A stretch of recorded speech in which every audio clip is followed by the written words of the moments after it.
We were pretty famous back in high school.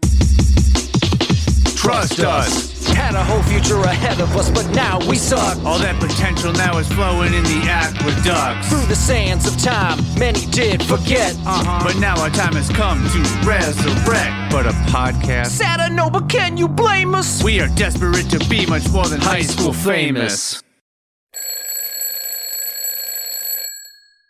Before I forget, and before we oh crap, never mind. I can cut out any whatever. So Josh, I guess he recently had his 40th. I'm like, oh, you didn't feel like doing anything big for your 40th, and he's like, oh, Melissa and I went mountain biking and it was great. Anyway, so he said he might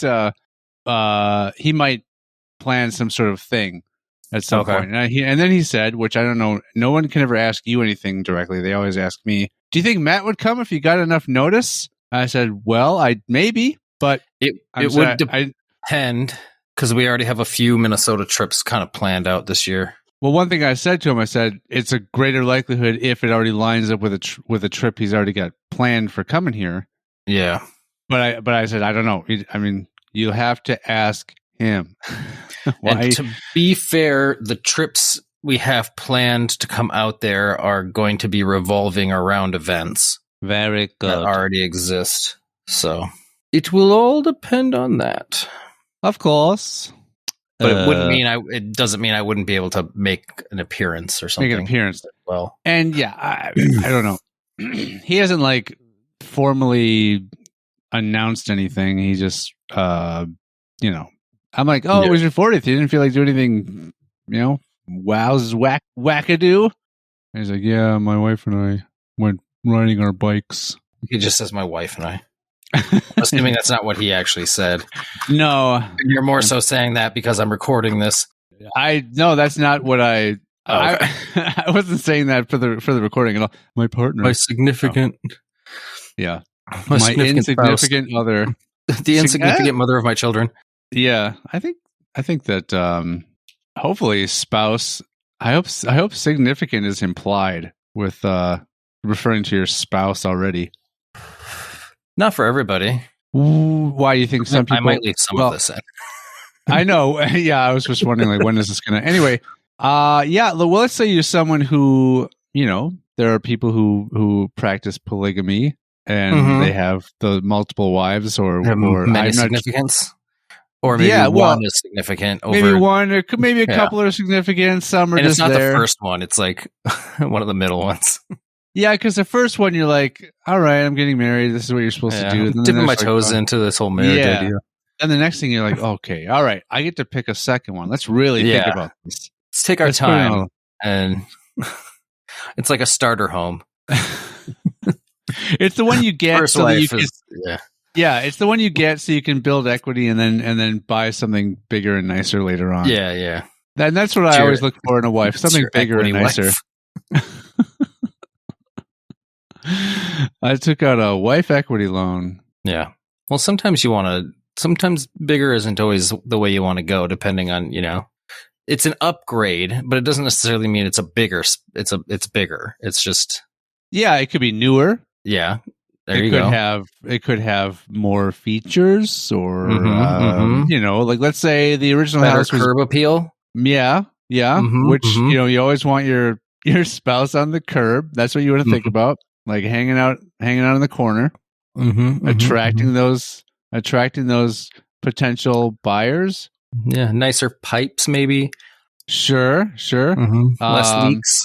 A killer top floor. I mean, yeah. But you also attic. You don't want a dusty attic. Yeah. But you don't want too much stuff in there either. Yeah. I don't know what the attic means. A good roof. Yeah, it's great roof. Great head of roof. Yeah. A great head of roof on that. Backdoor access. On that one. Sure. Walkout basement? Is that a way to say it? I'm trying to make things vague enough that they could also apply to a person. Yeah. Walkout basement's pretty house specific. Yeah. Yeah. I mean, there's not a lot of other things you could probably say that are good crossover terms. Yeah, well, I mean, like not a lot of creeks. It doesn't make a lot of Yeah. yeah. Well-maintained driveway. Ah, Right. yeah. All right. I'm back. I'm back, baby. A good place to park, if you know what I mean. Yeah. Yeah. Park. A nice And foundation. Just stay there. Yeah. Mm. All night. Place for you to park from the time you get home to the time you need to leave. Yeah. So we're not just talking about, middle all night long. You could be, doing middle of the day stops, visits. Oh yeah. I mean, you can pull in and out often. Whenever. Yeah. Mm-hmm. Whenever. Yeah. It's always available to you. Should I leave this in? Nah, it's all trash. It's staying It's all staying trash. in. Well, we might as well just get into something here. Let's start off with a good old classic intro. Can't go wrong with that. Welcome to High School Famous, one of the podcasts being raffled off at this year's exciting leaf raking / other tedious yard tasks festival, located in Montpelier, Vermont, July 14th through the 16th. Tickets can be purchased at the small table next to the Porta-Johns. Make sure you hang on to your ticket, otherwise you won't be able to claim your prize if your number is called. The raffle closes at 5 p.m., and the drawing will be held at 6 p.m., just after the lawn-themed magic show in Tent 3. If a ticket is called and no one comes after 1 minute to claim their prize, possibly this podcast, a new ticket will be drawn. Also, make sure to visit Tent 6 by the large display of tree trunk sculptures. Hank will be handing out coupons for 30% off your next tree trimming service from Tidy Trees off I-98. It's a fun day for the whole family. I'm Sean. Can't wait. Oh, I'm Matt. Yeah. I'm excited. This is going to be our first outing as a podcast together at this festival. Yeah, the leaf raking / other tedious yard tasks festival. It's a lengthy name for the festival. But they've been doing it so long at this point. Well, they're not the most creative. It started off as a specific yard raking festival, but then they slowly over the years incorporated other tedious yard tasks. And they didn't want to, after so many years, they thought, well, we can't just keep calling it the leaf raking festival because it incorporates all of these other things. So they wanted to keep it familiar. Mm-hmm. Those who have been going to the festival since its beginning want to be able to recognize the name Leaf Raking Festival, but it's got that other tag to let them know we're about other things too. Right. So I'm excited. I hope we see a lot of our listeners there. Yeah. Come say hi. Yeah, you can come say hi. We're going to be there, but we don't have like a booth or anything. No, we just have to walk around. Yeah. If you happen to see us, come say hi. Yeah, we might be, who knows? We could be wearing some new lawn gloves. We could be sporting a rake or we won't be wearing anything that stands us out as the podcast or anything. We'll just be in our normal clothes walking around. You'll just have to recognize us. So, yeah, you'll just have to recognize us. And as far as I can remember in the history of us posting things, I don't know that there's been a lot of things which show our faces. There's a couple. There's a couple things, but not a lot. Things. I mean, one of the main pictures, we're both wearing a mask, so that doesn't help. But then there's, I believe we're hiding behind a plant or something like that. Yeah, I think there was TikTok, a TikTok or two with our faces in them. Yeah. So, now, if anyone happened to catch us when we did our couple TikTok live episodes, then they would have a good idea of what we look like. Yeah. And who knows? One of those, we might do another one of those coming up. I always forget about that. Yeah, so until we're like in the middle of recording. They're like, we could do some more TikTok live stuff. I'm never on. I don't go on TikTok anymore. I'm rarely on there. Like I jump on every once in a while, but yeah, we definitely need to be on our socials a little bit more. Well, you know what? I argue that we should be presented a demand for social interaction and social presence. That would be we're nice. not really, yeah, if we had demand, if we showed that people were interested, then we'll put in some effort to post some stuff. But Matt and I are from a generation where this is not our number one priority. Social posting, we're not thirsty for all those likes. Yeah, and to be honest, social media is kind of a disease. Yeah, so we don't want to be part of the problem.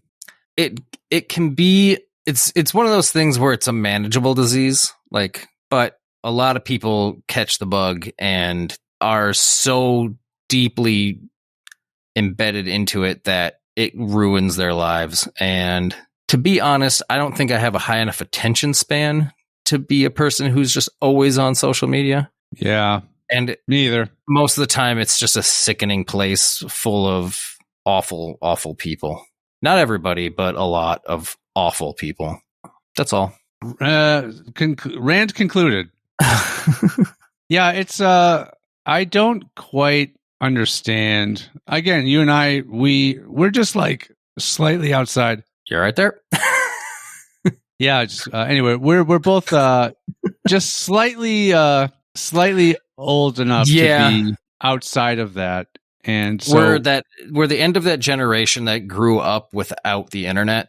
Yeah. So and internet aside, I mean, I know the internet was sort of introduced when we were kind of coming of age, but the social media part of it, having a profile that didn't hit us.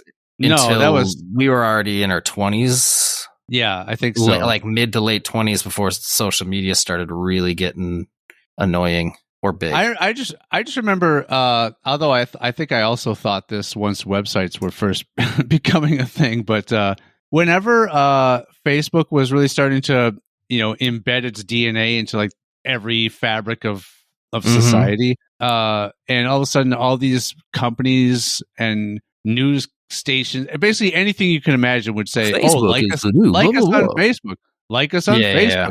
Now it's all follow us on this and follow us on that and follow us on this. And I just remember thinking, why? What is the point of Don's garnering Bakery, all these? Yeah, having a Facebook page that we must exposure. Like.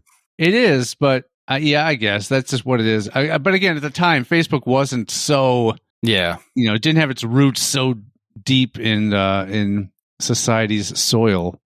Yeah, and then it got to a point too where it was just like, oh, you can reconnect with like all these people you went to school with, and coworkers, and blah blah blah.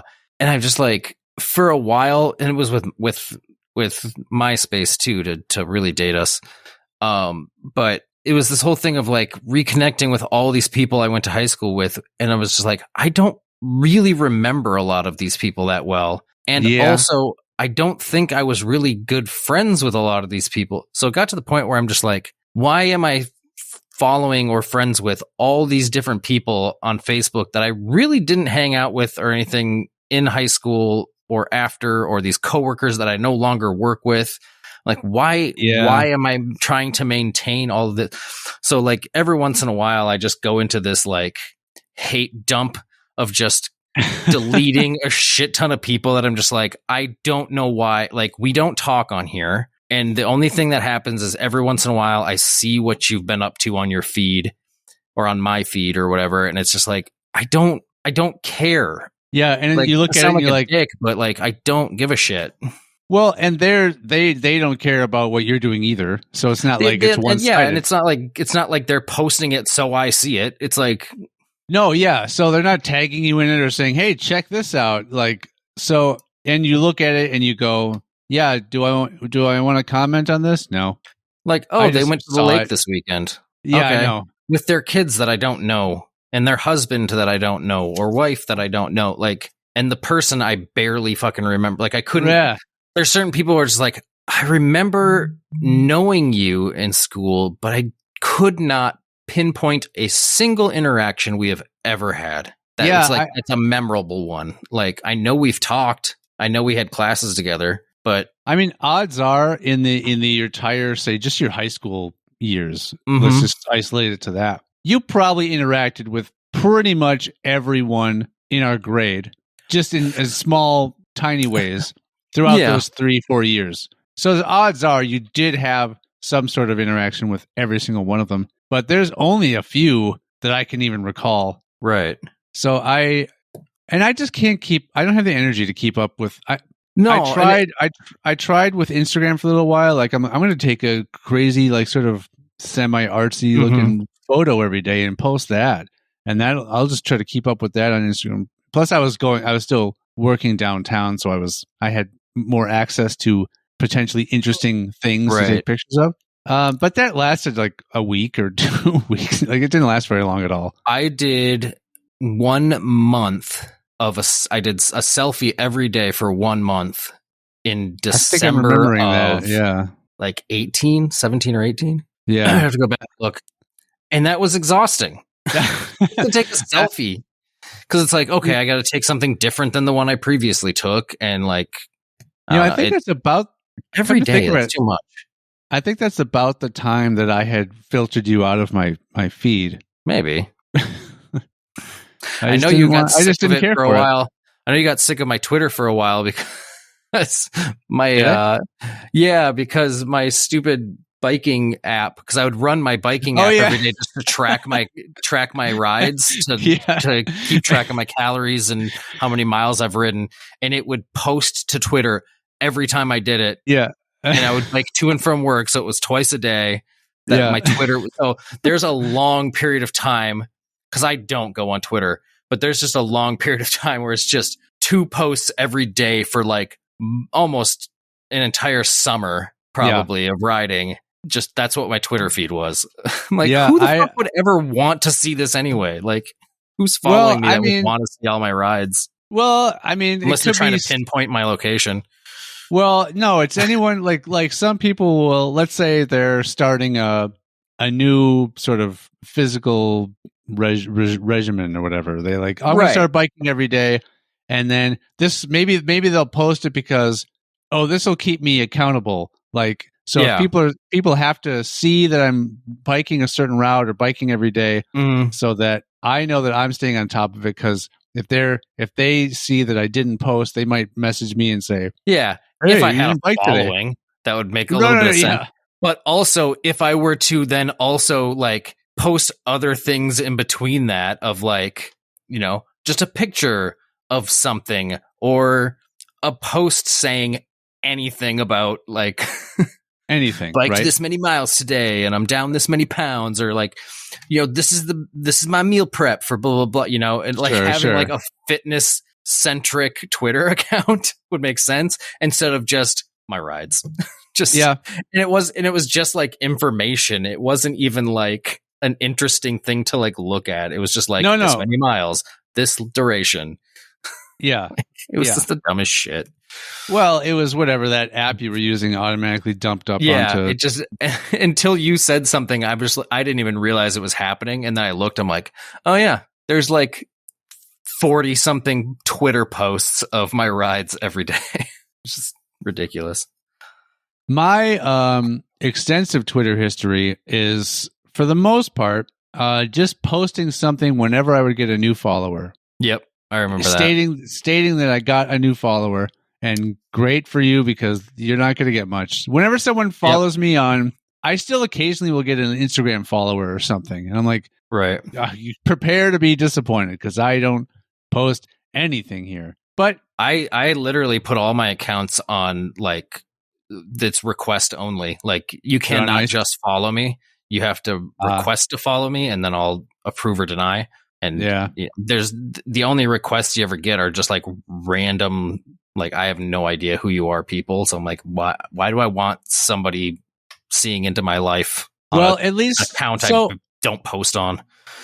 For the most part, because I used to think about that, like if someone started following me, I would think, well, this is not worth your time because I don't post anything, so you're going to be underwhelmed. But it's not that people follow you and then they're going to go to your Instagram and then just look through everything. That just means that anything you do post will get added to their feed, whatever you call it. But they could. So they could. Yeah. But that's the part to me that's weird, is like now you have access to just look through all my history of posts. Not that I've posted anything that obviously I posted shit. It's out there. I'm not that worried about it. But for just a random person I don't know to then just have access to look at old photos of like me and people in my life, I'm just kind of like, Yeah, but I think the idea is you're posting something that you want everyone to see. So then you should be okay people with people that I care about that are following me that I've allowed to follow me. So that's why my accounts are private, just because it's like if somebody wants to follow me, and I allow them to, it's because it's somebody I know that actually does care about what I post, or would at least have a general interest in what I post. Sure. Well, let's get weird.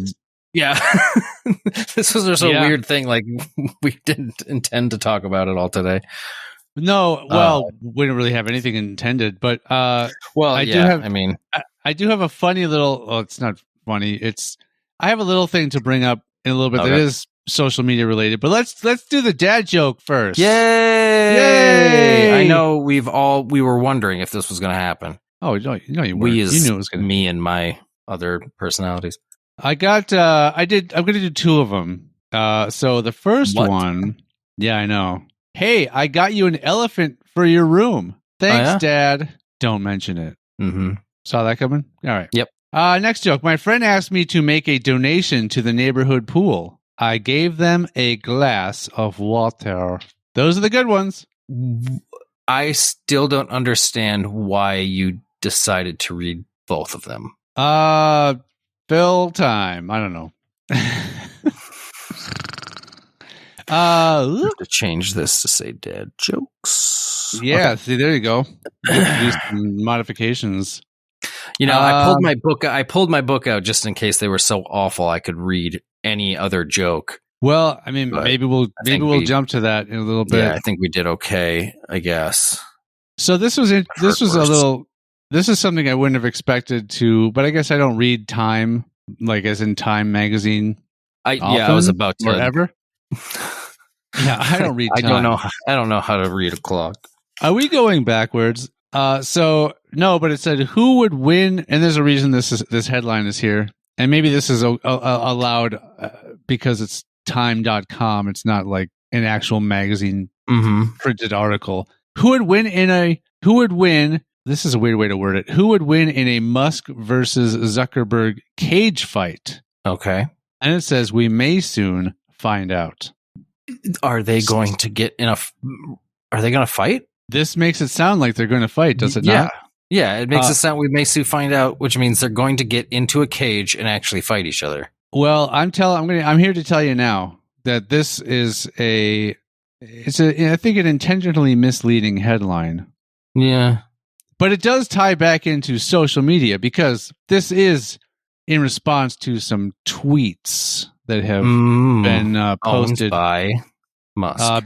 Between Musk and Mr. Zuckerberg as well. Mr. Zuckerberg is using Elon Musk's services? I think so. But so for those of you who don't know, Elon Musk is he the CEO of all these companies or just the owners? I don't know. Probably CEO.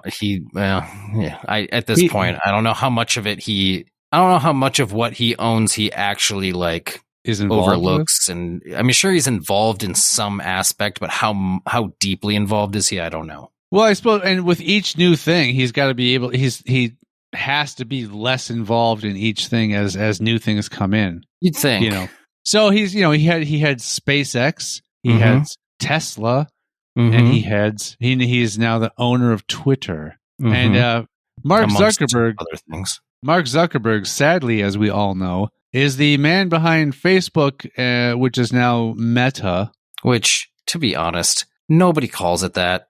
Nope, no one. It's like Grogu. Yeah, everyone says Baby Yoda. It's Facebook. Anyway, so here's how we got to this point. Who would win in a Las Vegas cage match between Elon Musk and Mark Zuckerberg? If the billionaire tech boss's social media posts are to be believed, we may soon find out. Musk, who bought Twitter in October, raised the idea in a response to Meta Platforms Incorporated's plans to roll out a competing service. So Meta wants to make a service that competes with Twitter, which was Facebook before. I guess now it's not. This is another thing that I don't get. Facebook, Twitter, Instagram, whatever else, they've all morphed into being just carbon copies of each other. Yep. Right? They all post videos and pictures and text, and they all have stories, and they're all the same. They all are likes based and re-sharing based and whatever. Mm-hmm. Why would Meta think that they need to develop some other social media posting platform that is other than Facebook to compete with Twitter? I don't know. When Facebook, I don't get it. This is another reason why I just can't deal with social media.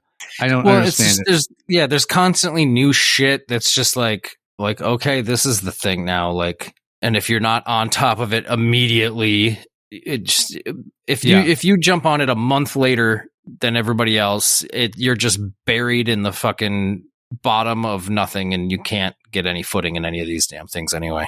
You're right.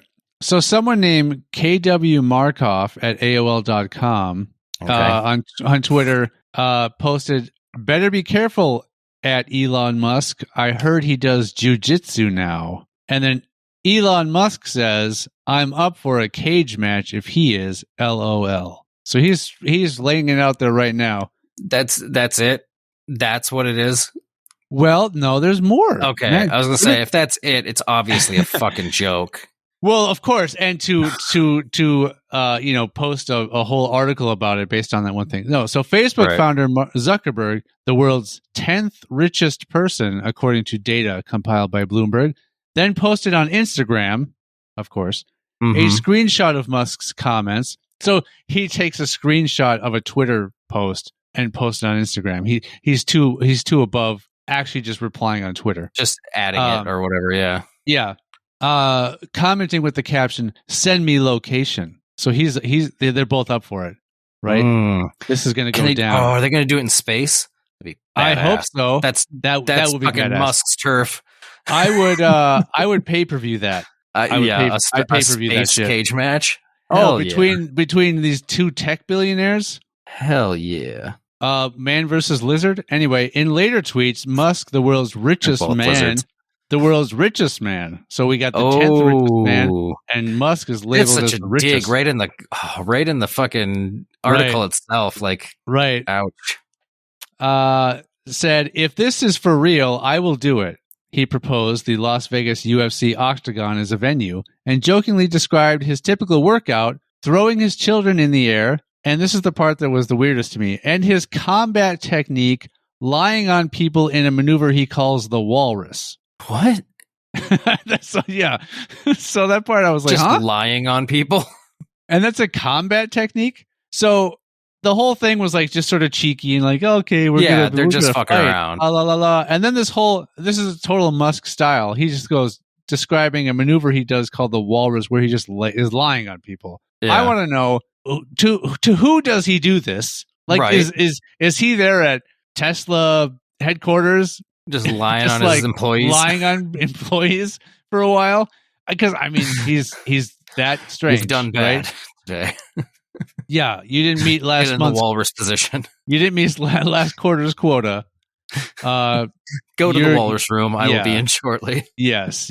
You are now demoted to beach towel, and I am the Walrus.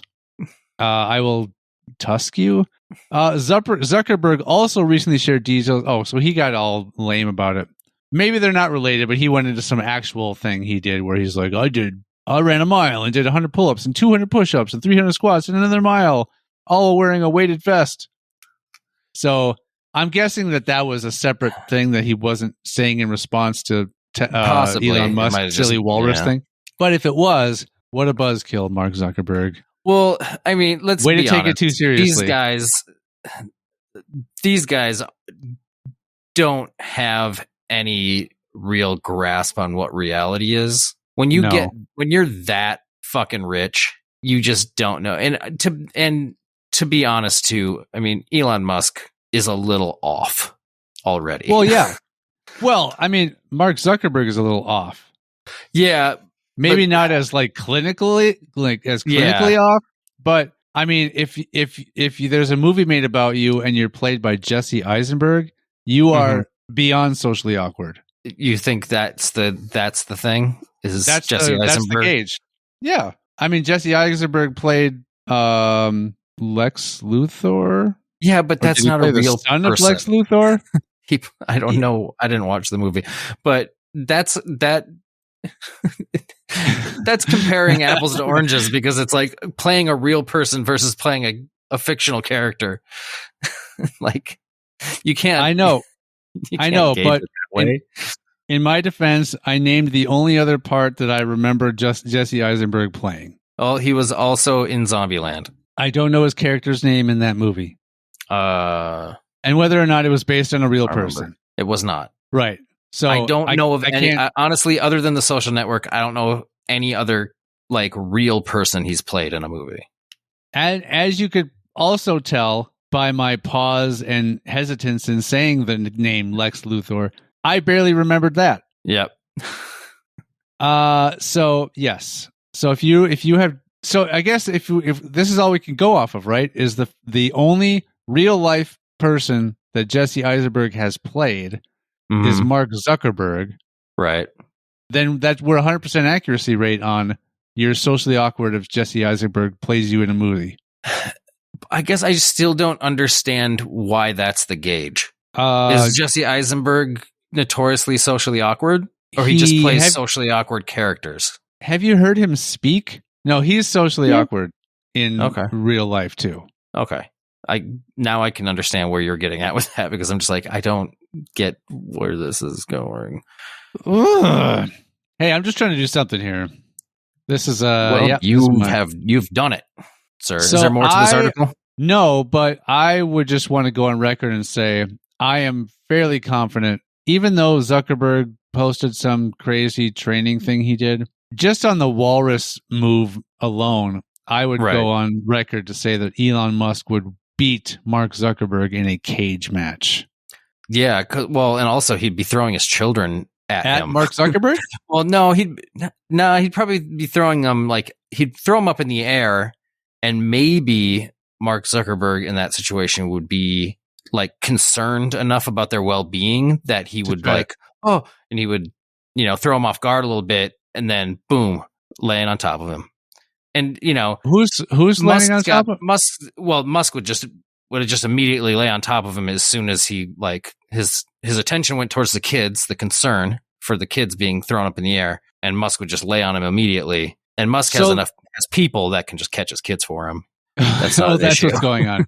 Yeah, they're allowed in the cage, in the octagon. I mean, he'd throw him up over handlers? the edge. He'd probably throw him over the wall of the cage. Is the cage not topped off? Is there not cage on top? If it's an octagon, no, like a UFC kind of octagon situation. See, when you started describing that, I was picturing Musk having a lot of trust that Zuckerberg would have concern over these children, right? Mm-hmm. So Musk is throwing his children up in the air and then just running away or running toward Mark Zuckerberg. Yeah. And so he knows that Mark Zuckerberg is going to be the good human and run after to catch the children. And by doing so, he's distracted, and then Elon Musk can tackle him and walrus him. Right. Well, so maybe he would be throwing his kids toward in the direction of Mark Zuckerberg, but over his head and then over the edge of the cage. So then Mark Zuckerberg would turn and oh no, I got to catch these kids, and then boom, he's being laid on walrus style. He's being walrused on. He's being walrused. Yeah. Good thing old Zucky maintains his driveway. Got to bring it back to the spouse house, huh? Yeah, the spouse house. Nice. It was a cool little rhyme I thought of in my head. It's simple enough yet effective. Now, if this is all happening in space, we have a different situation going on, because once he throws his kids up in the air, they're not coming back down. Well, this is okay. So and what do we mean by it's a lot harder to lay on somebody in space effectively? Well, it's probably just as easy, but hold on. First of all, where are we here? Because if we're in space, are we talking? Are we still in an octagon? Okay. But it's a space octagon. So wait a minute. Is this so? This has to be on the surface of some sort of celestial body. No. or just it's a free floating space octagon that's not grounded in any way? It'll be they'll build it off of one of the wings of the space station or something. Okay, why not? So it can still be inside. Yeah, it can still be inside. It's just off a wing. It's still a room. Okay, so so you can have like spectators and stuff. Now, I don't know enough about the space station. They don't do anything on there to like simulate gravity, do they? Or do they? No, I don't think there's anything that they can do that with. Well, they probably can. I don't know. I mean, science fiction movies figured it out. Yeah, well, so yeah, the real life. It's some sort of centrifuge thing that spins and then it gives them gravity. That's how we can, teleport. Yeah, space figured time it out. travel. Or space. Yeah, space movies figured it out. Space might have it figured out. We just don't. Yeah. So now black hole. the space station orbits Earth, does it not, or does it stay fixed? It orbits. Yeah, I don't think anything can just stay fixed in space in like one spot. I think it all moves. Well, when you're or in at low least Earth, the Earth. Well, no, because the Earth's. I don't fucking know, dude. I should know, but I don't. I'm sorry. Well, when I'm you're sorry, in low people Earth, who listen to how dumb I am. When you're in something like low Earth orbit, if you're not going the right speed, you will fall back down to Earth. Right. Because orbiting is just free falling, but the speed at which you're traveling horizontally is the exact speed where your descent is equal to the curvature of the Earth. Mm-hmm. So you just never land. You're just falling forever. Like that's what orbiting is. That would be terrifying. That's what it is. And since there's nothing in outer space, there's no air, there's nothing that will slow your trajectory down, you will just keep spinning around the Earth. Until you hit some space garbage. Yeah. Until you hit space garbage. But that's why they have those onboard lasers, to blast away the space garbage. Space garbage trucks. Yeah, the space garbage trucks. They pick it up every Thursday. Make sure you leave your space garbage can at the end of the space station driveway so they don't miss a day. And what a nice driveway. Oh, it was so well maintained. Just anyway, just a clear little path. Anyway, so they got the octagon inside the space station, so we're not worried about having to wear spacesuits to maintain oxygen and all that kind of stuff. But you are still sort of floating. Still. I don't think it's no gravity, but it's very low gravity. Well, there would be, since you're free falling. That's why there's no quote unquote gravity because when you get launched. Let's say you're going to the moon, right? Mm-hmm. You get launched with enough speed to, it's called escape velocity or whatever, to be able to leave the Earth's gravitational pull. Mm-hmm. And then you just make sure you're pointed in the right direction. And the rest of that time, the ship is just free falling toward the moon. So that's why there's no gravity there either, because you're just falling. Well, there's essentially. You're saying in space? I thought you were saying like there's no gravity on the moon. I'm like, there's gravity. Oh, no. But the way to the moon. No, the trip to the moon. That's why they like float around inside the ship, because you're just essentially falling toward the moon. That's exactly. I learned all this stuff not that long ago. I just thought it was like what anybody else thought, where you just let go. There's just you're free. You're just flying in a sense. Like if the ship were still, if the ship were not moving and it was just sitting still in space, you wouldn't just float. I don't think. I think you would. You'd get pulled toward the closest thing that has a gravitational pull, and you'd probably get pulled that direction. Okay, I think. But I don't think you would just float. But again, I guess I could be wrong there too. I love when we talk about things we have very little to no knowledge on, because we just speculate. Because I get a little bit of information. Yeah, and then we need a producer. Yeah. Hey, anyone? Yeah, we should start interviewing potential producers for the show. That we can throw out these stupid. Yeah, is this how this is? Is this what this is? Yeah, well, and they can they'll be looking shit up on the side while we're actually while we're talking, waiting for the info. Well, we'd sit here silently waiting for the response. That's what we'll do. We just keep talking out of our asses until finally something comes in our ear that we Hey, we're taking applications, folks. We're gonna. Anybody want to be a producer on our show? Use our sponsor, ZipRecruiter. and we'll the smartest way to hire. It's an easy job. All you have to do is find us content and then correct us when we're wrong when we're talking about it. So you'll constantly be looking up stuff before and during the show. And the great thing is you'll get to be on here with us as we're recording. So that'll be fun. But only when needed. And only talk or say anything to us when asked. Yep. Just like our guests. And while you're at it, sorry, Snooze. While you're at it, might as well monitor our levels and whatnot too. Oh, no, we're fine. So anyway, we got the cage match going on. Yeah, we're still talking about this. Well, what else we got? Anyway, so what's your first move? Let's say it's you versus me in that cage match. We're floating. So if you want to maintain some level of being grounded just to get some like push off or whatever, you need to sort of grab the walls of the octagon and like hold yourself to the ground, right? Mm-hmm.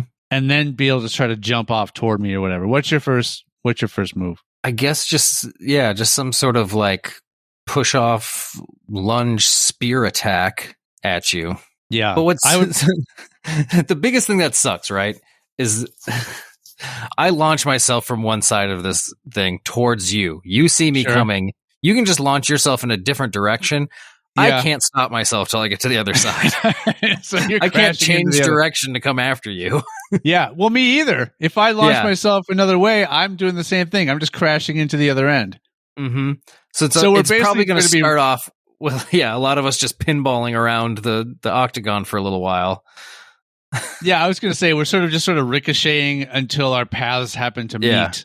My thought was get your feet planted on the wall and try to hold yourself up, and then just push off and like arms out, like in sort of an arrowhead point, I guess. And I'm spinning at you. So you're going to have to initiate that upon your jump, probably. I don't know how easy it is to because I don't think I can just start getting. I mean, you can probably make yourself do it. Yeah, probably. But I've never been in zero gravity. I have no idea. You know what? Or even low gravity. What I was going to say.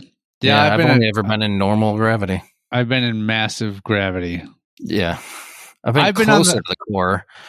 I've been on the ride, the Gravitron. Do you remember that? I remember that. I've never been on that ride. I have never been on that ride. I've been in elevators. That's not the same. No.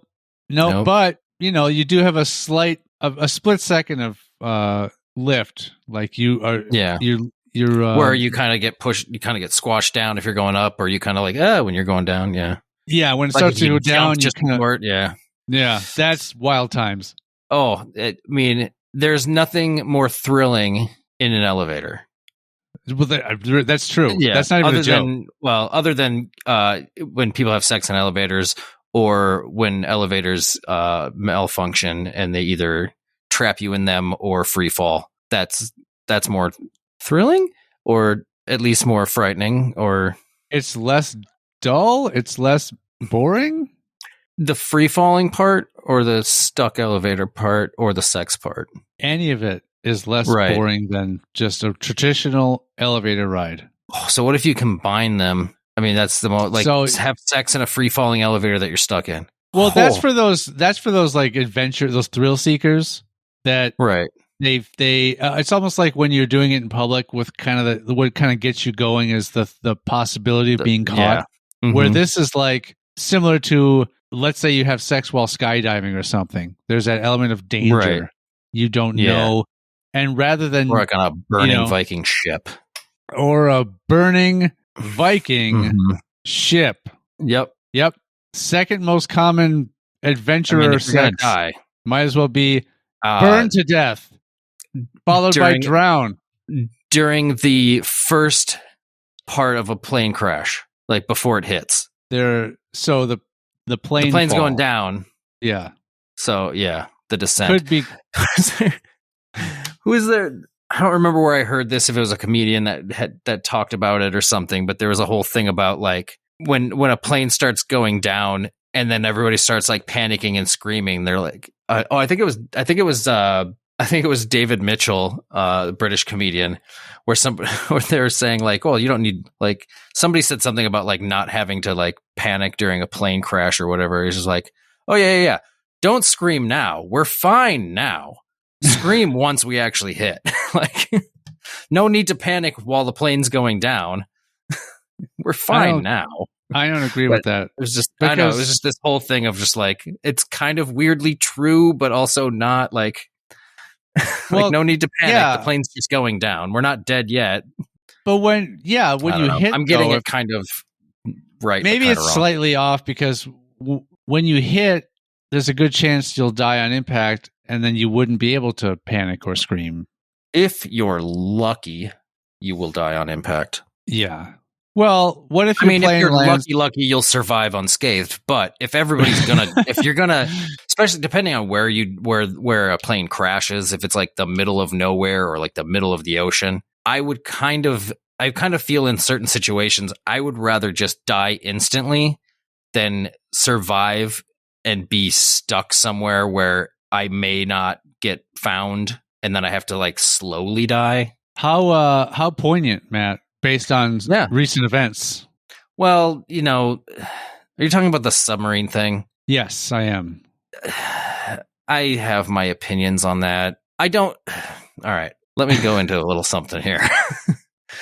I don't feel anybody like deserves to die or anything like that necessarily. Okay, let's hold on for one second. No. Hold on. What? No, this is getting dangerous, but yeah, it's me that'll get canceled, not you. It's fine. But I just want to let's in case someone doesn't know the story. Oh, that's what you're getting at. All right. Just in case someone doesn't know the story. Last week, so this would have been Sunday, whatever the date was of last Sunday. I don't remember. The 18th, maybe? I honestly don't know. I think I heard about this days after it had already happened. Yeah, so some company called OceanGate. I'm not sure how many times they did this, but they had their own little sort of Mickey Mouse together called a submersible, and these adventurers went down to check out the wreckage of the Titanic. Various billionaire adventurers were on board. One of them being the CEO of OceanGate. And the other, another was like, I forget what country they're from. Was it Pakistan? But I know very little about the story. Okay, so you had enough to have an opinion on it. Okay, great. Where's our producer to tell us where you're wrong? So yeah, the CEO of OceanGate was on board. A couple of other just independent sort of billionaire adventurers that do this kind of thing. Then one was one of the most wealthy families, I think, or part of one of the most wealthy families, I believe, in Pakistan. It was a guy and his 19-year-old son, who apparently didn't want to go. That's the person I feel really badly about. That's in this the whole one scenario. I feel bad about because from what I hear is he didn't really want to go and was kind of forced to go along. Right. So anyway, they lost communication from their. I think they were just calling it the mothership, some ship that remains on the surface to maintain communication with the submersible. They lost communication. The sub from or whatever. Yeah. They lost communication about an hour and 45 minutes into their dive or their descent, when it should have taken them about 2 hours to get to the wreckage. And therefore, shortly after that afternoon, a search began. And anyway, so 5 or so days went by, and they just determined they're gone. Yeah, they found debris and that which has pieces that would be part of that submersible. And anyway, blah, blah, blah, blah. They're pretty sure that the sub imploded probably right around that hour mark. That's what I'm thinking. Because from everything I've actually heard about it, they say that sub that they tried to use was not built to go into those depths. Right. So right away off the bat, this is the reason I kind of do and don't have sympathy for certain things of stuff. It's like I do enjoy the term like billionaire adventurers, because how adventurous are you? You're paying somebody to bring you somewhere. It's not crazy adventurous, but Well, I mean, some people have so much fucking money. Go ahead. I was going to say, if you're willing to jump into a tin can and go down, there's a bit of adventurism in that. And there's adventurism in the fact that it's like, let's take this thing that shouldn't go down somewhere and see what happens. What adventure is that? Oh, fantastic. What an adventure. I guess maybe we're confusing the term adventurer or adventurism for just being risky and reckless. Yeah. It's stuff like this that just shows that people that have a ton of fucking money just do dumb shit or just try to do whatever the fuck they want. And at that point, you're putting yourself at the stupidest risk. There's a million other fucking companies and submarines and things that go down to the Titanic all the time. Fucking James Cameron has been down to the Titanic like 30 fucking times or some shit.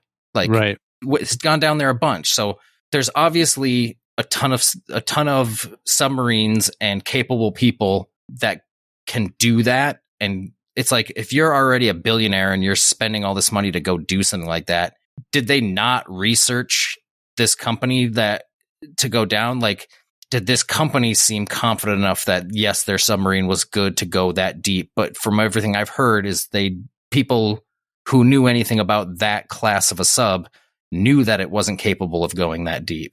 I didn't read up enough on it to know anything about the vehicle itself, whether or not it's been used for this in the past, how many successful trips they've taken to view the wreckage of the Titanic before, maybe with other vessels by the same company. I don't know any of that information. I don't really either. I know very little about it. Like I said, I found out about it days and days after it actually ended up happening, but I didn't hear about it until Thursday morning. Yeah. It sounded like if the sub did not implode, which it most likely did, because I guess there was talks of hearing a noise in the area that sounded like what that would have been.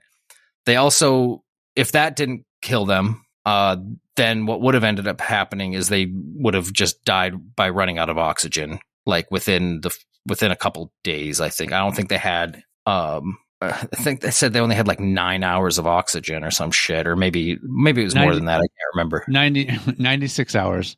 96 hours of oxygen. Okay. I knew there was a 9. I couldn't remember what it was. Well, yeah, that's enough to get down there and back. Yeah, sure. Yeah, right? But to me, another thing that shows that there's no way it was them just waiting there was, I guess, the weights that are on there that are supposed to be able to hold it, so it doesn't just float up to the top. Yeah. Those are designed after 24 hours to disconnect so that it would surface. Oh, okay. And nothing came up. It never surfaced. So that to me tells me that something happened before that the first 24 hours. Right. There, so. Yeah. And I think also there was talks that all they had was like sandwiches and chips for food. Yeah, then there's that whole thing about it being controlled by some sort of video game controller that was modified or something like that. Yeah, it was some weird. Yeah, it was some really weird thing. It was just like, was this a project? Like, this is a kit that somebody put together of a submarine that they then wanted to go see the Titanic with. Like, there were a lot of. I mean, without knowing all the details, some of the stuff that we've heard just would make anyone reasonable or rational look at it and go, I am not going to set foot in that thing. Like, I'd be willing to go under the surface in that submarine. Definitely enough not where I could pop a hatch and swim back up. Like, yeah, that's about it. Not to the point where if for some reason you do find yourself outside of this vessel, you're having 1,000 pounds of pressure in every micro inch of your body from all directions at once. Or just a depth far enough where I couldn't swim to the surface before I needed a breath. Right. So, like, give me 20 feet. As deep as the bottom of a pool. I'll go down. Really? I go a little further, probably. But I think 20 feet easy, right? 20, yeah. Well, pools are what? Usually 15 or more feet deep? Usually, I've seen 12. 12? Okay. Like the one at the normal like home pools or school pools and stuff. Yeah, the one at Vandenberg was 12 feet in the deep end. 12? I know. Yeah, I mean, I could swim down to that and back up. Yeah, so I'm thinking like There, 20 that's 20 feet is that's good. 24 feet to get down and back up on a breath. Yeah, So easy.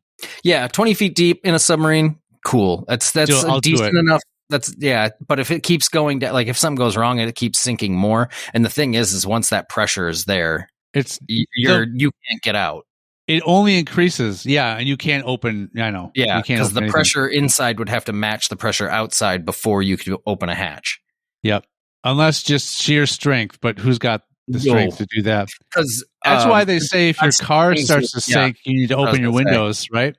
It's So either roll, but sometimes the pressure is enough there that it doesn't. And the best thing you can do is if you somehow like crash your car into a lake or something, the best thing you can do is stay as calm as possible. Wait for the water to completely fill the inside of the car so that pressure equalizes. Then you'd be able to open the door with no issue.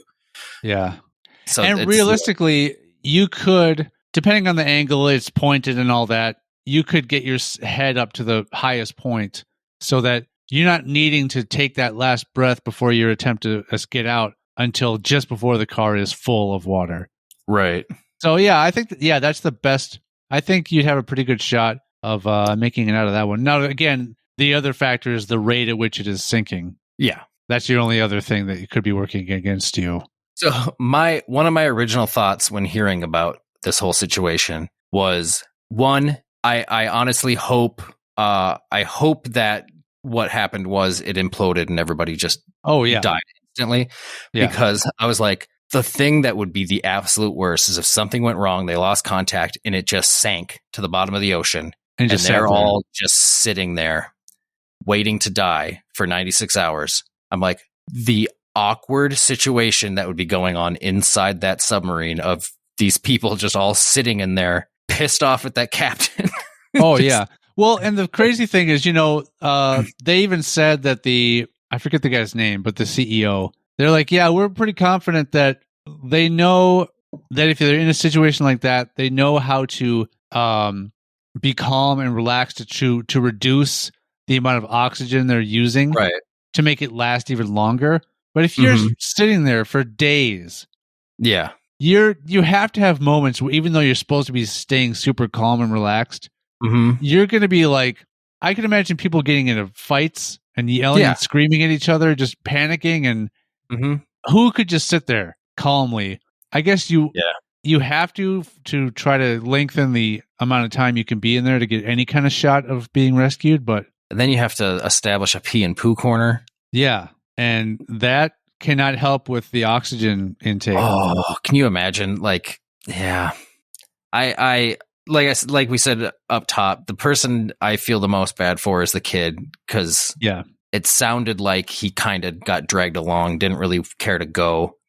And I don't know. It's one of those things. Like, I thought about it. I've gotten to a point in my life where there's things that I thought would be cool to do. Like, I always thought it would be cool to go skydiving and like all these other kind of like risky fucking things. And as I got older, I'm just like, why would I, as safe as something could be, like skydiving in general, as risky as it is still fairly regulated and fairly safe as far as, you don't hear of a ton of skydiving deaths. Right. But it's just like, why put yourself in a situation, like willingly put yourself in a situation where it could kill you if something goes wrong? So as I got older, I'm just like, if I was going to go skydiving, I would have done it in my 20s. I didn't. I am no longer, like, I'm just checking that off the list of things I now will not do. So as soon as I heard about this sub thing, I'm like, yep, I would not have put myself in a situation. Like, I have no need to go see the Titanic. The funny, not that any of this is funny, but it's kind of funny. Well, so I don't know how much different it would be than just watching footage that they've captured going down to the wreckage. Yeah. Anyway.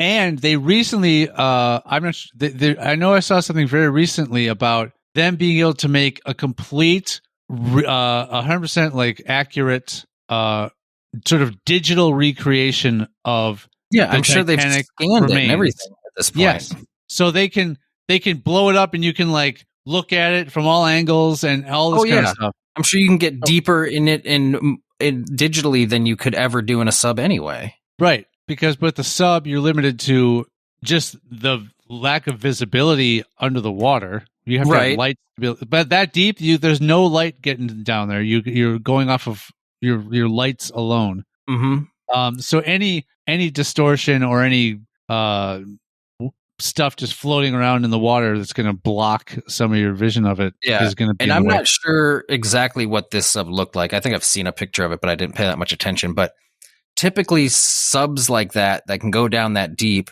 it's not like you have your own window to look out of. You basically just kind of have that front glass. So then if you want to see stuff, you all have to pile up into the front of the sub to like take a look at what you're looking at. Or there was like or whatever. There was like one area where you could view anything. Yeah, it'd just be the front like pilot's little dome glass thing that's also like how many inches thick, and it didn't look great from what I saw.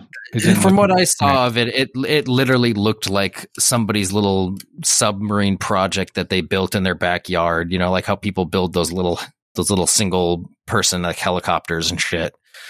Oh.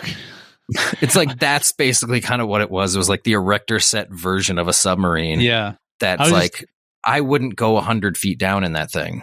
I was just thinking back of the original days of man trying to develop a way to fly. All these crazy contraptions. Strapping wings to yourself. And just jumping off of a tall hill and then just failing. I think there was the guy who like strapped like wings to himself and like jumped off the Eiffel Tower and died. It was like tested at a different height first, sir. So since we're acting as producers right now because we haven't hired anyone, 2020 estimated annual skydiving jumps US 2.8 million, 11 fatalities out of 2.8 million. So it's a pretty low, but you still have that chance. There's a percentage of a chance. As low as a percentage that is, like I still just don't feel like there's any need for me to fall from a height that I will not survive from. I think it was the same thing. You had mentioned it on here before when we were talking about Impractical Jokers and Murray getting forced to do a skydive and that thing. And like, until you're touching the ground, you have potential to die. Yeah. You're not safe until you actually land. Even 10 feet off the ground, you could, depending on how you land, you could die. So it's like, there's enough of a risk of just leaving your house every day. There's a percentage of risk of just that. And it's like, I don't need to put myself in situations outside of my daily life that are going to just like, if I do this, my chances of dying are higher. Like there's obviously risk in anything you do. Getting in the car every day and just driving somewhere, you have a risk of death, you know, getting in a plane and flying somewhere, there's a risk of death,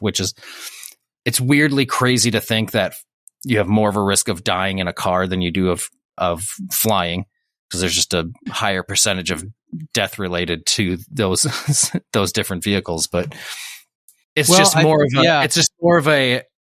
more of a almost guarantee in a plane. If something goes wrong, But I believe the statistics are the way they are with cars is because there are so many cars on the road. There's so many cars on the road, so many more accidents and all of that. So yeah, it's just your potential is higher no matter what. And it really doesn't matter how good you are of a driver, because it really depends on everybody else around you. Yeah. If the amount of planes in the sky were equal to the amount of cars on the roads, then the statistics would be worse for flying, I'm sure. And air traffic control would be a nightmare job. Oh yeah. I mean, there are people that like contemplate or go through with suicide that do air traffic control already. Imagine if it were multiplied by tenfold or whatever. Yeah, and you don't want your air traffic controllers to be suicide risks. Dead? Well, that too. Yeah, so find the perfect air traffic controller for your, that you're looking for on ZipRecruiter.com. The smartest way to hire. Why do you keep pushing that? I don't know. You're not It'd be nice. pausing. It'd I be nice thought you were gonna ring it back to some sort of video game controller to tie it back to Yeah. Seagate. Yeah. No, it'd be nice to have an ad. You know what's funny about that company? I'm going being to called will this. Seagate? I'm going to will this into existence. We're going to get advertisers so clamoring to be by featured just on saying, just by mentioning them, just by they'll doing hear it for free. back. Yeah, Yeah. Casper mattresses. They are in stores now, so I don't know how heavily they push online sales with just I the don't know. right amount of sink and bounce for a great night's sleep. You know what's kind of funny to me about the company being called Seagate is that anytime something like some big news thing happens, it's always called something gate. Something And this gate. Yeah, like it was already in the title. Like we know something's going to go wrong. Let's just get the company named right off the bat. That way, when it happens, it's already there. We already got the hashtag. It's done. yeah. When Yeah. I first pulled up an article about it and saw the name Seagate, I thought it was a moniker given to it in that vein. I was literally like, "Hey, did you hear about Seagate?" I'm like, "Now what?" Yeah, Like, now exactly. What now? The C's canceled. Yeah. Oh, walrus maneuver. So, well-maintained driveway.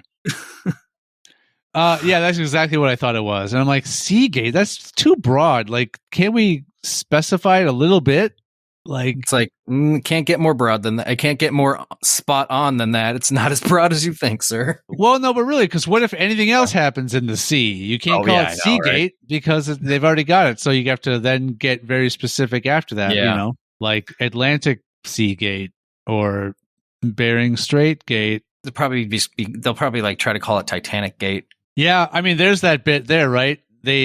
The remains were found very near the actual Titanic wreckage. I literally said that. I'm like, well, the Titanic took some more lives about almost over 100 years later. Two of the people on board that thing had lineage that went back to people that died in. Maybe, but Probably they are related to people that actually died in the Titanic sinking. Interesting. So it's a bit of a, what do they call it, poetic justice or whatever? No, not that, but That's yeah. Like, no, I'm thinking of what I guess you could say it's slightly poetic that they also, it's it's like it's a weird coincidence, but at the same time, if you think about that's why they were going down there because they had ties to it. That's why they wanted to see it. Then it's kind of like, well, I mean, they put themselves in. They put themselves in the position they're in, and I'm sure they signed shit tons of waivers and all that stuff for. Yeah, I think some of them. I think some of them were called death waivers. Oh, guaranteed. You have to sign things. If anything goes wrong, we're not liable. Blah blah blah. But like, if you had family that died in, they're still going to get sued. No. Oh, okay, sorry. Whether or not they win, but no, if you had family that died in like the Pompeii horrific eruption, event or something, like the eruption of Pompeii, or no, that's not right. That's not right. Is it? What am I thinking of? Wasn't it Mount Vesuvius? Was that it? Pompeii? I think it was Mount Vesuvius. Maybe, if I'm correct. That the eruption exploded. of Pompeii. You know what I mean? The eruption at Pompeii. A volcano erupted and people died. Yeah. Would you don't know then how many descendants? Don't know how many descendants came out of that. Actually, I think more people actually escaped than it seems. Then died. They let on. Yeah, I think a lot of people did get out of there. Anyway, but I have awesome. no desire to go see Mount Vesuvius. No, I was just gonna say, if you had family that died in a volcano eruption, would you then go like visit the volcano? That's all I was trying to say. Yeah. I tripped over my own forgetting the name right, and then you're like, yeah, well, I wouldn't do that. It didn't. Yeah. Well, okay. So how about something more? How about a scenario that's more likely? More likely. Like I'm not out getting stomach cancer intentionally.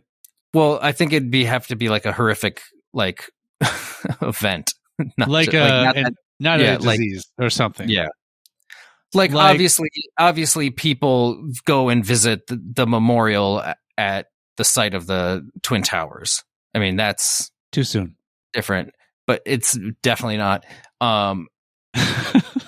But that's different because it's not like it's it's got to be a situation where you're actually going to be putting yourself in a risky situation to go visit the death place of your relatives. Like, I don't know. Yeah, I tell you. Now, back to another conversation we had earlier, as in this episode? Months ago. Oh, okay. Where do the ghosts haunt? Where do they hang out? Are the ghosts hanging out in the ocean? There's one thing that I heard recently that people who like the people who are quote unquote experts unquote of like paranormal activity believe spirits are attached to the land or the soil of the area they died and not like a structure like a house or anything like that. That's why if you like tear a house down, the spirit will remain in the area. Sure. My question is, the spirit's attached to the soil of the area, not the structure of the house or building in which they died. My question is, why are they attached to the soil? That's why I said quote expert unquote. Unquote, because they're not part of the soil. They're not from the earth. They're not like a plant. Or it's the same as any other reason of why would they be attached to the home that they died in. It's no better a theory. It's just an additional theory. The one thing I can kind of get behind is whenever it's near what's that rock type that they use for batteries a lot, limestone or something that stores energy. It's able to store energy. When there's heavy limestone and maybe another type of in the earth around, like if you're in an area that has a lot of that in the ground, they say there's a more quote unquote paranormal activity. Sorry, I should do what I corrected you on before, which is paranormal activity. Unquote. Paranormal activity, unquote. It sounds so dumb when we say it that way, but I know it is. Stick with it. But they say that there's more of that in those areas because that type of stone stores energy, and so it would, right. But again, how is the energy like just manifesting, remaining in the form of the body that held the energy? Yeah. It seems like it would take more energy to maintain your form.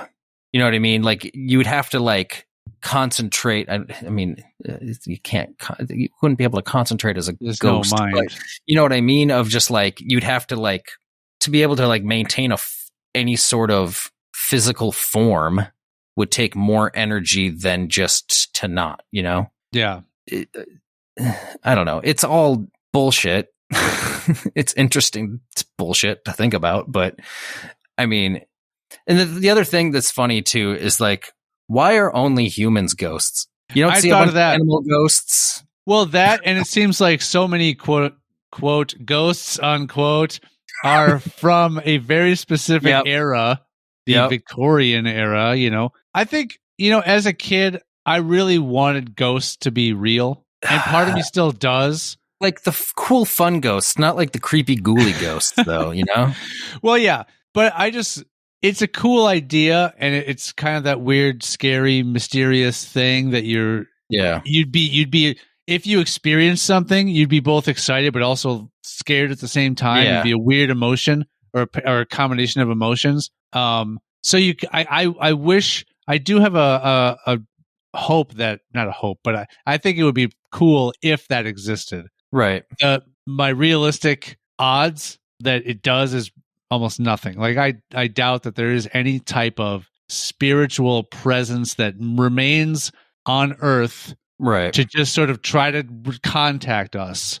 Yeah, like I mean, if you think about the fact that the energy has to go somewhere when you die, right? Yeah, because don't they say that energy can only be created and not destroyed, or something like that? Something like that. But so your energy has to go somewhere. But I believe it just gets. I believe it would just get absorbed back into the earth and just create like circle of life, like creating something else. There is something about, and I feel like I don't think this is really. I think this is kind of lost over time. Maybe it's just because we're grown up now, but You remember growing up and hearing about Bigfoot and hearing about the Loch Ness monster and hearing about all of these mythical, not mythical, but all of these supposed creatures that there are rare sightings of, and is it real, is it not? That and something like ghosts. You grew up with the sense that this could be, right? And there's that undiscovered element of it where there's no definitive it exists or it doesn't, but there's all these clues that it might, but there's all these odds that suggest that it doesn't. But that wonder was there for a lot of things like that. And I feel like that's not around anymore. Well, so much shit has been debunked over years and years and years, but exactly. I'm trying to think of like if there was ever a time where I really ever believed in the Loch Ness monster or Bigfoot or any of that shit. I don't feel like I ever really believed those things were real. I don't necessarily think that I full on believed it either. I just remember thinking, oh, that'd be cool if that was real. Yeah. Wouldn't that be kind of cool if all of a sudden they discover like, oh yeah, this is there. Well, it's hard because like if you could come up if like you think it'd be cool if I had some kind of a sighting, proof. Not even necessarily definitive proof, but it'd be cool to like have a sighting that you'd have a story to tell, and you could always spend the rest of your life wondering, did I see that thing that only few people have actually seen in history? I compare it to we went for so long without ever seeing, I want to say it was a gigantic squid alive. Yeah. The only evidence of it existing was dead, a dead body of it. So there was that bit of, I guess. Was it a Colossus squid? Well, there's that too. That's even bigger, but yeah. I think it's just called a colossal squid, and then smaller than that is a giant squid. Yeah. But of course, you hear these. There's those old tales during, like, say, the pirate ship, whatever, getting attacked by whatever, some giant sea monster taking your ship down, stuff like that. Yeah. It kind of kept a little bit of that alive in a way. So like no historic proof of that, or like historic records of it ever happening. No, of course not. But just stories and folk. Yeah. I guess I just kind of miss those sort of larger than life stories, and I feel like they don't exist anymore. But so once we did get like video footage of footage of a living giant squid, I'm like, oh well, that's it. Now we've seen it, and that is over now. There's plenty of other things. There's plenty of fish in the sea. Is it to be that we have not discussed? We know more about Mars than we know about our own oceans. Oh, I know. So. Well, because the ocean, it's so hard to do any. Yeah. I mean, proof is in the pudding there. It's hard to get down there deep and survive. So, yep. Too soon. Okay. Yeah. Nah, I don't know. No. I don't know. When is too soon? Like, you're not making light of it. You're saying a factual thing. No. Obviously there's things I do and don't have sympathy for, and when you put yourself in a position that was so stupidly dangerous and regulations were mixed and all this shit, it's like it was very reckless and stupid to do, and it's just another situation of throwing money at something dumb because you have nothing better to do because you have the money to do it. And somebody's willing to take your money and do that regardless of the risk. I think it's appropriate to have sympathy for loved ones of those people and the 19-year-old. But again, he was 19. He was a consenting adult. He ultimately, I mean, you don't know the family dynamic exactly, but like, maybe he felt like he didn't have the choice to not go because of, maybe what daddy tells me to do, I have to do it. Right. You're not going to get your inheritance if I'm leaving you out of the will if you don't go. He wouldn't have had time to update the will, and the kid could be very rich right now. As it turns out. But anyway, so yeah, but as far as the individuals themselves, they put themselves in that situation 100% willingly. It's not like they were doing something and then there was some I mean, it was a freak accident in a way, but it's not like they were doing something that is not dangerous. Exactly. And then some sort of crazy thing happened that was completely unexpected. This was, no, you're in a small vessel that may or may not have been tested at those depths. Mm-hmm. Anyone going to those depths in any vehicle, there's a high risk of catastrophic failure. Exactly. So they put themselves in that position. So yeah, as far as something being quote unquote too soon, I don't know. And there's a degree of sympathy I do have for that situation of I feel bad for the other family members. I do feel bad that people died in that way, because it was hopefully wasn't a horrific death. Hopefully it was a very quick and mostly painless death. I can't imagine it would have been completely painless, but hopefully it was quick and all of that. But yeah, it's just when you put yourself in a risky situation, shit happens and it's unfortunate. But if according to the internet, it's definitely not too soon, because man, the memes are a-flying and have been flying for days. I don't think the internet is a good judge as to whether or not something's too soon. No. Oh God, no! Because if they could have posted shit before it happened, they would have. They would have. Yeah, the internet is like you and I at like 17 years old. Oh yeah, not caring what anybody thought. Not caring. We'll say something so insensitive. Oh yeah. It was. We used to do shit for shock value all the time. Yeah, and boy, were we revered for it. Revered is an interesting word. We were known for it. You know what I thought of today? I saw New choice. I saw an old poster for like a World's Fair. Sure. And I was like Chicago World's Fair. Yeah, and I was just like, man, I can imagine back in that time when there was a World's Fair, like how awesome would it be to go to a World's Fair and like see all the things and like the futuristic gadgets and like this is what's going to be happening, or this is where we think the world's going to go. I'm just like, and how shitty would it be to go to like a World's Fair nowadays? Well, it wouldn't be cool, I don't think. No, and a more specific type of equivalent is kind of like CES, the consumer electronics thing.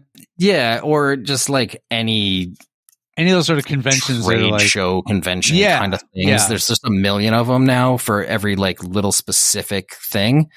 Yeah, but I can't imagine like a big World's Fair. I'm just imagining like the type of people going to a World's Fair now would just annoy the shit out of me, and like the crowds, I would just be like, ugh. But back in like the 20s and 30s, going to a World's Fair, it would just be like, I mean, the world was such a different place, and I felt like people just got along a lot better. I think they did. I think there was more of a positive opinion of just the America and our ability to achieve new technical innovations, and the world, the land of invention, and all this kind of stuff was very hopeful for the future. And with specifically with the time period you mentioned, they needed that was something sorely needed in the 30s. Oh yeah, for a bright outlook. Yeah, and just to think like because of how much technology has just gone fucking batshit crazy over the last so many years, even in just the last decade or two, compared to what technology, like the time it took from technology then till up until like the 80s and 90s when things started just going nuts. Yeah. Just having that, like, this is where we see the future to be, and these are like what we're like, having less technology then to have this brighter look at the future. It's like technology is so fucking crazy that things don't seem as out of reach anymore. Yeah. Like you think of this like, oh, I would like to have this crazy thing happen. It's like, yeah, we can probably make that happen in the next year or two. Versus then it's like, that's going to take decades for us to figure out and put together. And like, that's this thing that we build now is going to be the size of a building that now can fit in the palm of somebody's hand. And that's like reserved right now. That kind of stuff is reserved for science fiction books and things like that. Someday that might be possible, but by today's pace, if you were to hold some type of World's Fair, anything that you would display is already old by the time the fair actually happens. It's like, no, we've already made something better. Yeah, the speed at which everything moves now, it's just, everything's obsolete within months of creating it. You already have to come out with the new version of it because you've figured out so much more already since then. I just thought it was kind of interesting. I'm just like, oh man, there's just, it's that whole thing of like, if you could get in a time machine, what period of time would you want to go to? Would you want to look at the future or the past? Like, I probably want to go and just like see the past, like see like not the super distant past, but like just how interesting it would be to go back and just live a day in a time period that, you know, just had less things and just like just seems more interesting, especially a time period in which like you don't have footage or color photo of or whatever, and just see like how the world really kind of looked then with your actual eyes, you know? Yeah, because I mean the visuals you have when you think of an older time period, they're obviously influenced by what photography and videography, what the capabilities were of the day. But whenever you see like old footage of, you know, let's say it's a World's Fair, like a crowd just walking around, you have to realize that no, if you were actually there, it would be like 100% clear, real life looking events, bright and colorful, and versus this like sepia tone or black and white grainy imageries that may or may not be moving at like a normal rate of motion. Yeah, it's probably slightly sped up because of the technology at the time. It's just, I don't know. I just thought it was interesting just an interesting thought that popped into my head about it. I'm just like, man, that would have been like an interesting experience. Like, you know what's crazy? That would be to go to one back in the day.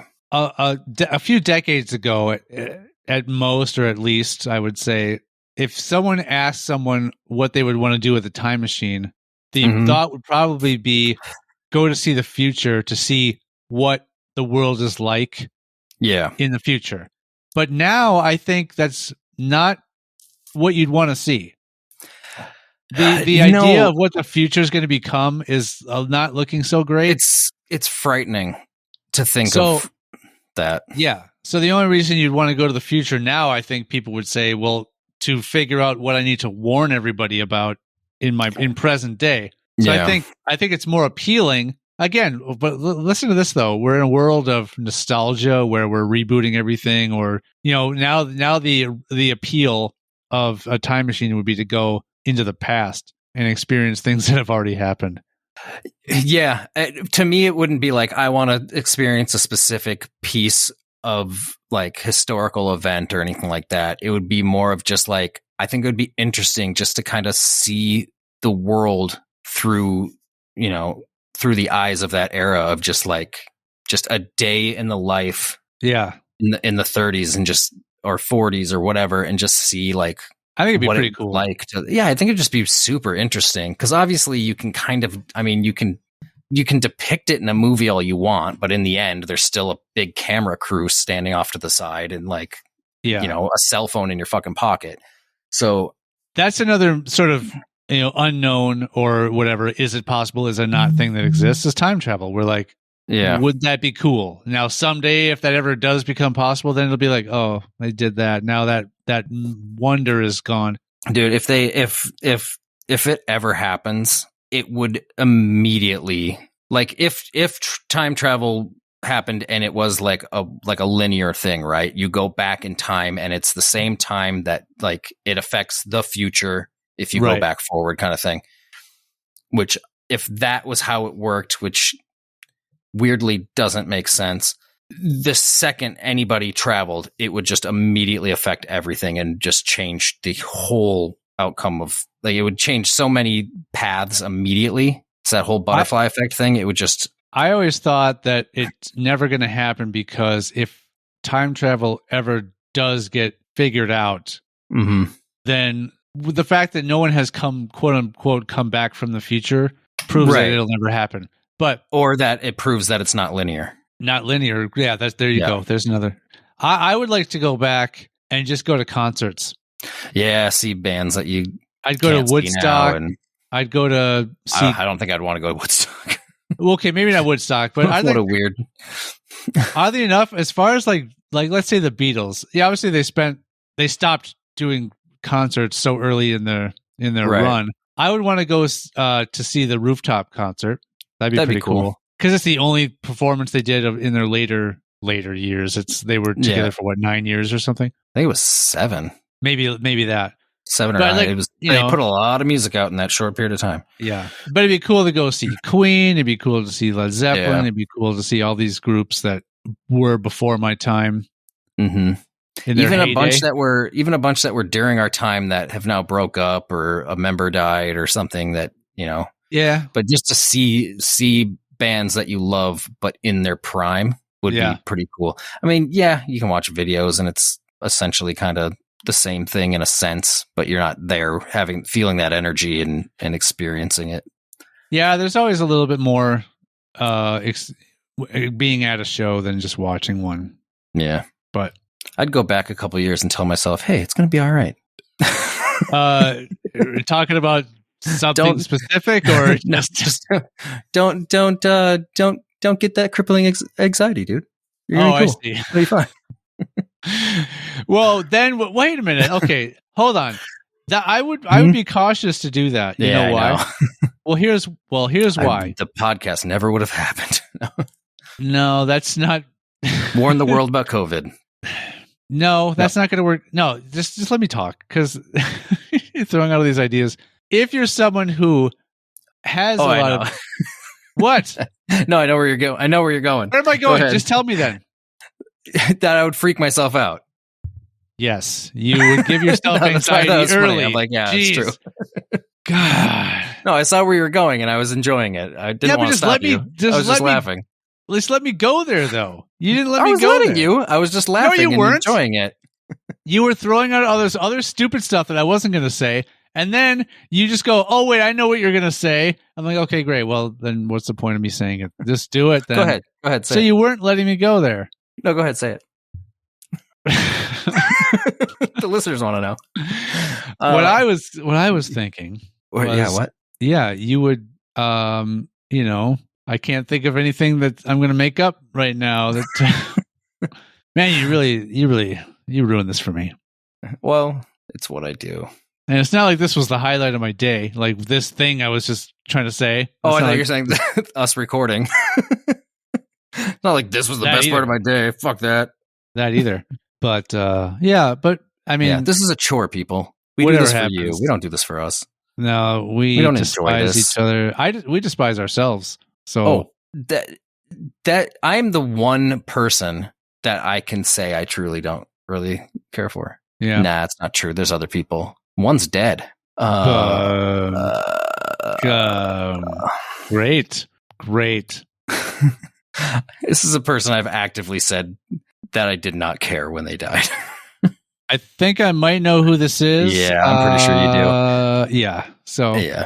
But there's no sense in listeners trying to figure that out. Oh, nobody's gonna know. No, but it's not like if they submit their guess, we're gonna be like, hey everyone, guess so and so got it right. I don't know. Oh, I can guarantee you nobody would be able to guess who it was. Are you suggesting that everyone that listens to us doesn't know us in real life? No, but I can't imagine. I don't know who else I've mentioned it to that when that person died, I was just like, okay, I don't care. Good. Yeah. Well, what a downer to end this episode on. My God. Well, this whole episode's been about death, for fuck's sake. It's been about cage matches and and those aren't death fun either. And putting your life at risk and spouse houses. But obviously a little bit of risk is, I think, good in some cases. Manageable risk, right? Manageable risk. 100%. I will agree with you. Manageable risk is A-okay. And what I say to those that try to avoid everything, there's no sense in avoiding life to prevent death. Yep. Is that an actual quote, or can we make that a Sean Tattoo 2023 quote? That's a me quote. That's a nice. Straight up Sean Tattoo quote. Nice. Don't avoid life to prevent death. Yeah. Death is inevitable. Live your life with manageable risk, but don't put yourself in situations that are needlessly risky for a thrill or anything that doesn't cause you any reasonable gain. And you know that we are people you can confidently take this advice from because we are both ourselves I alive. thought you said because we're both 40 years old. Because We've lived both 40. for 4 decades. We've traveled around know the a sun thing or 40 two. times. We've traveled around the sun 40 times. Yeah, that's true. It doesn't seem like much, does it? When you think about it like that? It doesn't. Yeah. It's like, wow, my entire life, I've only gone around the sun 40 times. Yeah. I've done so many other things more than 40 times. Yeah. Spouse house. But yeah.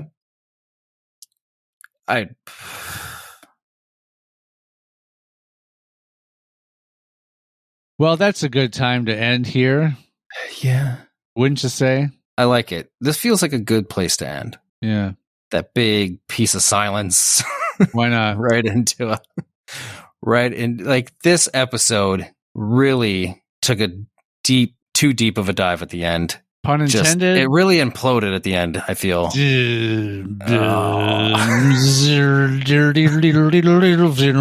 Maybe they got it. Was that a reenactment of noises that were possibly made? That's what I heard. See you next Tuesday? See you next Tuesday. Bye.